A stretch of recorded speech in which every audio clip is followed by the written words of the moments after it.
ഇല്ല, ഈ പ്രേമിക്കുന്ന സമയത്ത് എൻ്റെ അടുത്ത് ചോദിച്ചിട്ടില്ല. ഞാൻ ഒരു 25 വർഷം വരെ വാടക വീട്ടിൽ താമസിച്ച ഒരാളാണ്. അങ്ങനെ വലിയൊരു ഫിനാൻഷ്യൽ ബാക്കപ്പോ കാര്യങ്ങളൊന്നുമില്ല. അച്ഛൻ്റെ പേരിൽ കുറച്ച് വസ്തുണ്ട്, അമ്മയുടെ പേരിൽ കുറച്ച് വസ്തുണ്ട്. പക്ഷേ ഞങ്ങൾക്ക് അങ്ങനെ ഈ വസ്തുക്കളുണ്ട് എന്നല്ലാണ്ട് നമ്മളെ എങ്ങനെ തുടങ്ങണമെന്ന് പോലും നമുക്കറിയില്ല. ഇപ്പം ഒരു സ്റ്റാർട്ടപ്പ് വേണ്ടേ, നമുക്ക് തുടങ്ങി കിട്ടിയാൽ ചിലപ്പോൾ അങ്ങ് പോകും. പക്ഷെ ആ തുടക്കത്തിന് എന്ത് ചെയ്യണമെന്ന് ഒരു പിടിയില്ലാതെ നിൽക്കുന്ന സമയത്ത് വാടക വീട്ടിലാണ് കിടന്നുകൊണ്ടിരുന്നത്. വീട് വിട്ട് അപ്പം എൻ്റെ അമ്മയൊക്കെ എൻ്റെ കുഞ്ഞിലേ പറയുന്നതൊക്കെ എനിക്ക് ഇങ്ങനെ വാരിക്കെട്ടി നടക്കുന്നതൊക്കെ പറയുമ്പോൾ തന്നെ നമുക്ക് ഭയങ്കര സങ്കടമാണ്. അപ്പം അത് ശരിക്കും പറഞ്ഞാൽ അനുഭവിച്ചവർക്ക് മനസ്സിലാവത്തേട്ടാ. അപ്പം അങ്ങനെ വളർന്ന ഒരാളാണ് ഞാൻ. അപ്പം എനിക്ക് ശരിക്കും പറഞ്ഞു കഴിഞ്ഞാൽ എൻ്റെ ഫ്രണ്ട്സിനെയൊക്കെ വീട്ടിൽ കൊണ്ടുപോകാൻ ഭയങ്കര മടിയായിരുന്നു. കാരണം എനിക്ക് വീടില്ല. അപ്പം എന്നെ സംബന്ധിച്ചത് എനിക്ക്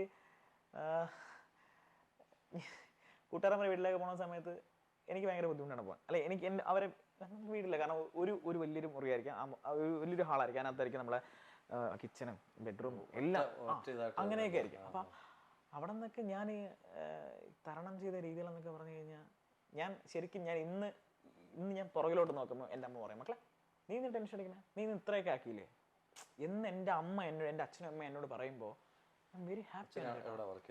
അച്ഛൻ ഗൾഫിലൊക്കെ ആയിരുന്നു, പക്ഷെ പുള്ളി ഒന്നും കാര്യമായിട്ടൊന്നും ഉണ്ടാക്കിയിട്ടില്ല. അമ്മ ഹൗസ് വൈഫാണ്. പിന്നെ അമ്മ ഡാൻസ് ടീച്ചറൊക്കെ ആയിരുന്നു. പിന്നെ വീട്ടിൽ ചിട്ടിയും കാര്യങ്ങളൊക്കെ അങ്ങനെയൊക്കെ ആയി. ഈ വീടില്ല എന്ന് അറിഞ്ഞിട്ട് വേണ്ട എന്ന് പറഞ്ഞപ്പം മറുപടി എന്താ കൊടുക്കും?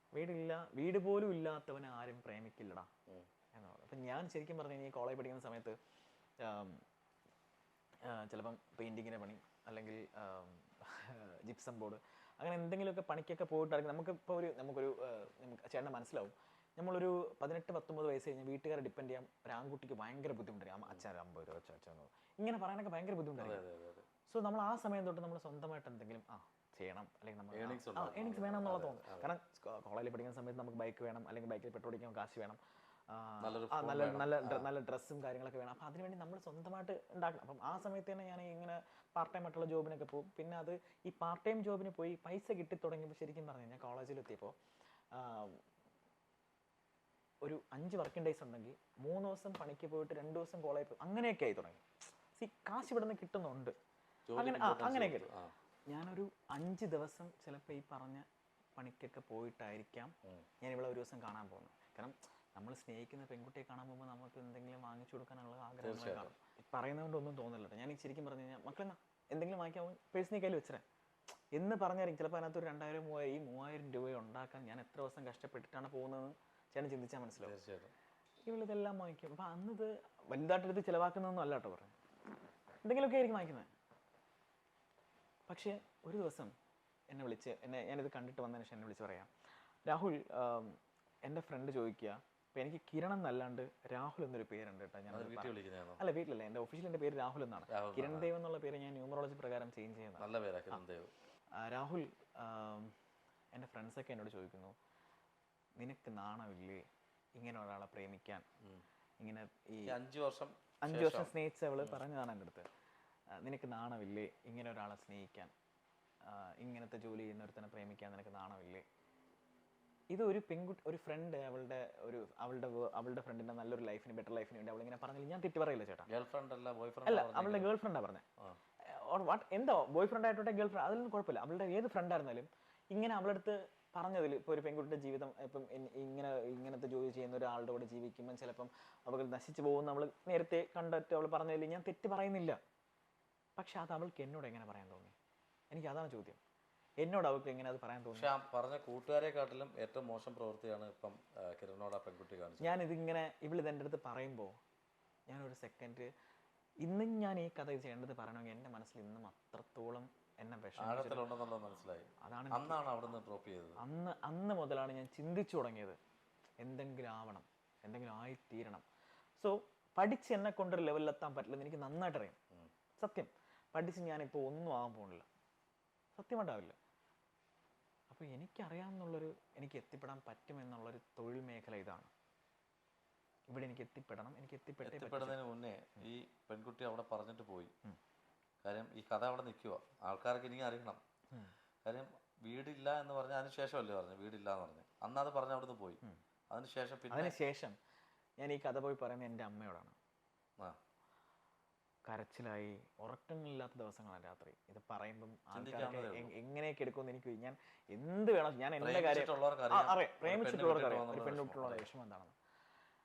ഞാൻ വീട്ടിൽ പോയി, എൻ്റെ 26-27 വയസ്സാണ്. കരച്ചിലെന്ന് പറഞ്ഞു കഴിഞ്ഞാൽ കരച്ചില്ല. അമ്മയടുത്ത് അമ്മ ദൈവമെന്ന് പറഞ്ഞൂടാ, എനിക്ക് പറ്റുന്നില്ല, രാത്രി കാലങ്ങളൊക്കെ എഴുന്നേറ്റിരിക്കും ചേട്ടാ. ഞാൻ ഇത് പറഞ്ഞ ശേഷം ആ വിളി കുറഞ്ഞോ? ഞാൻ ഇത് പറഞ്ഞതിന് ശേഷം വിളിച്ചിട്ടില്ല അവളെ. എനിക്ക് ഇവളെ വിളിക്കാതിരിക്കാൻ പറ്റാത്ത ഒരു ദിവസം പോലുമില്ല. എൻ്റെ ജീവിതത്തിൽ എനിക്ക് ഒരു ദിവസം പോലും വിളിക്കാതിരിക്കാൻ പറ്റില്ല. ഞാൻ ഓരോ ദിവസങ്ങളിങ്ങനെ ഓരോ 5 ദിവസം ആകുമ്പോൾ ഞാൻ എനിക്ക് 5 ദിവസം വിളിക്കാതിരിക്കാൻ പറ്റി.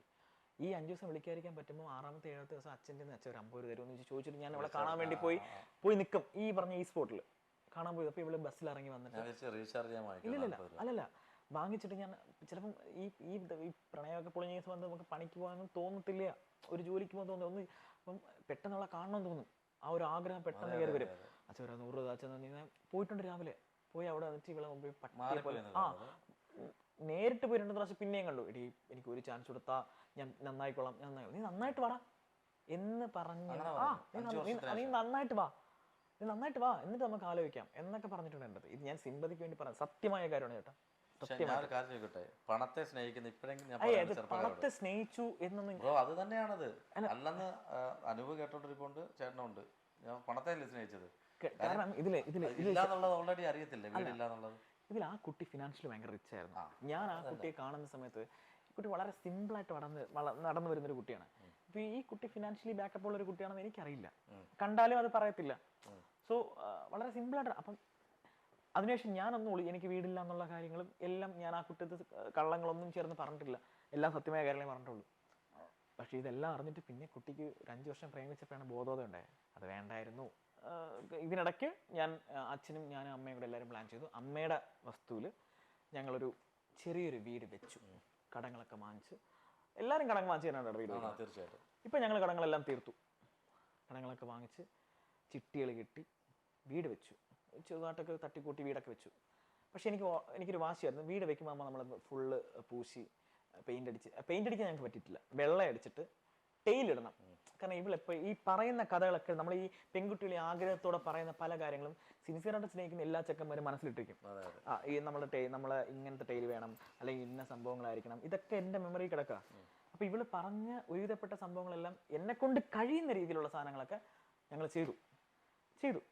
അപ്പോൾ ഞാനത് ചെയ്തിട്ട് എനിക്ക് ഇപ്പോഴും ഓർമ്മയുണ്ട്. ഞാൻ ആ വീട് വെച്ചതിന് ശേഷം വിളി ഇറങ്ങി നിന്നിട്ട് പറ്റി, ഞങ്ങളെ കൊണ്ടൊരു വീട് വെക്കാൻ പറ്റി. നേരത്തെ ആവാൻ, പക്ഷെ എല്ലാത്തിനും ഒരു സമയം. പക്ഷെ ഇന്ന് ഞാൻ ചിന്തിക്കുന്നുണ്ടാ, അതിനും ഒരു ആണിൻ്റെ സക്സസിന് പിന്നിലും ഒരു തോൽവിയുടെ മുന്നിലും ഒരു പെൺകുട്ടി ഉണ്ട് എന്ന് പറയുന്നതിൽ എൻ്റെ സക്സസിന് മുന്നിൽ ഈ കുട്ടി ഉണ്ടെന്നൊന്നും അല്ല ഞാൻ ആവശ്യപ്പെടുന്നത്. എൻ്റെ സക്സസിന് മുന്നിൽ എൻ്റെ ഭാര്യയും എൻ്റെ ഒരു ചേച്ചിയുണ്ട്, ചേച്ചി.